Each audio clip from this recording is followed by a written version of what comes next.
Hello students, this is Lata Narwani from Mount Litra Z School, Jhansi. Children, we were doing lesson how do organisms reproduce. Last turn we had done various methods of reproduction that were asexual reproduction methods. Today we will be doing vegetative propagation methods. What is vegetative propagation? It is the process of producing new plants by use of vegetative parts of the plants such as roots, stems and leaves.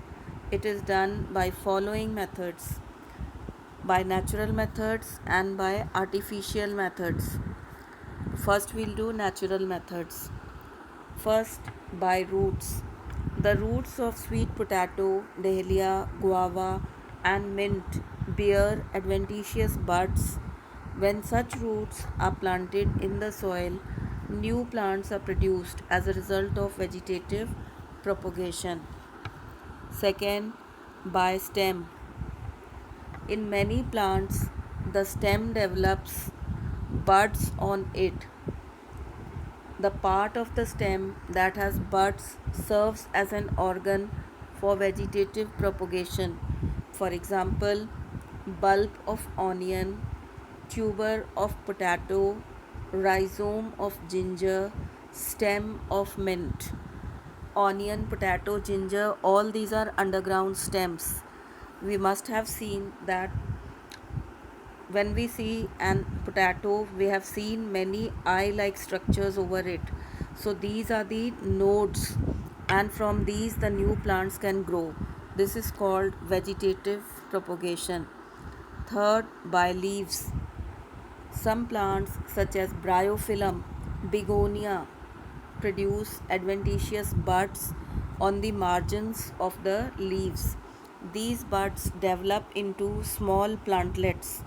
Later, when they detach from the leaves, they grow into new plants.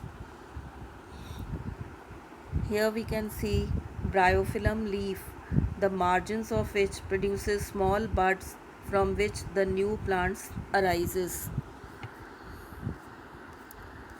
Second method is by artificial methods.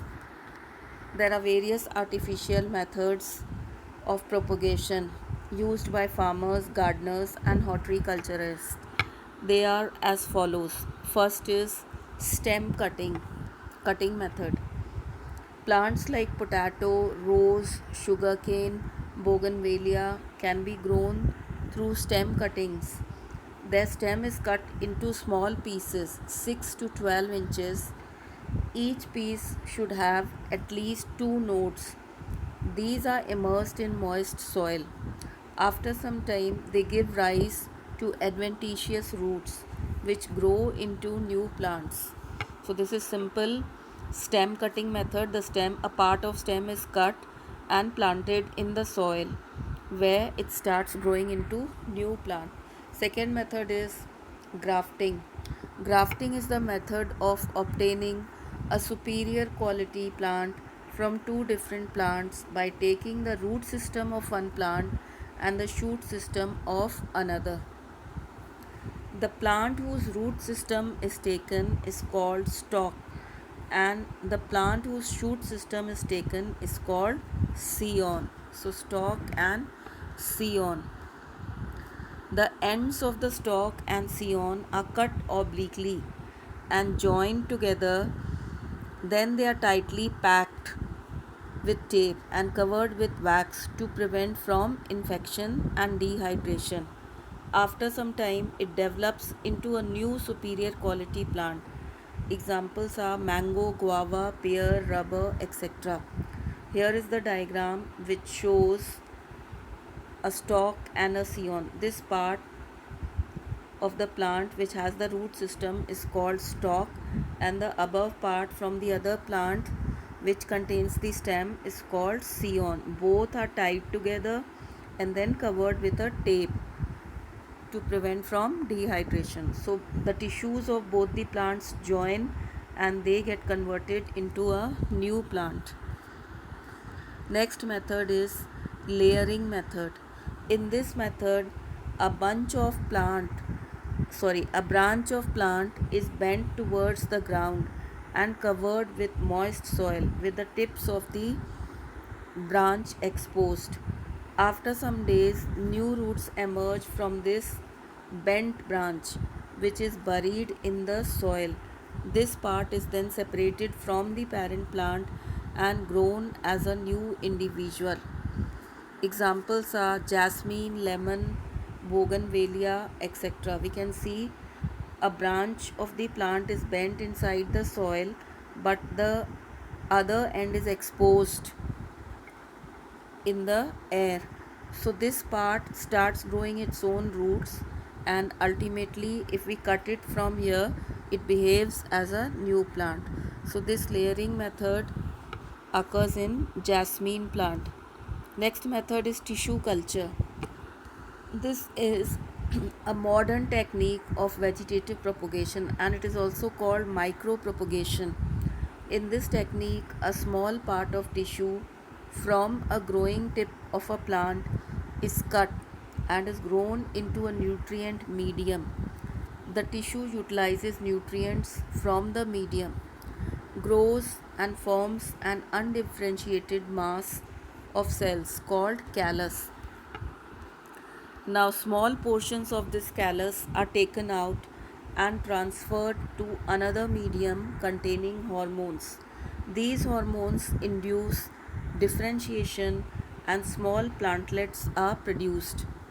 Now, these plantlets are transplanted into the soil, which grow into new plants. Hundreds of plants can be produced at a time by this method.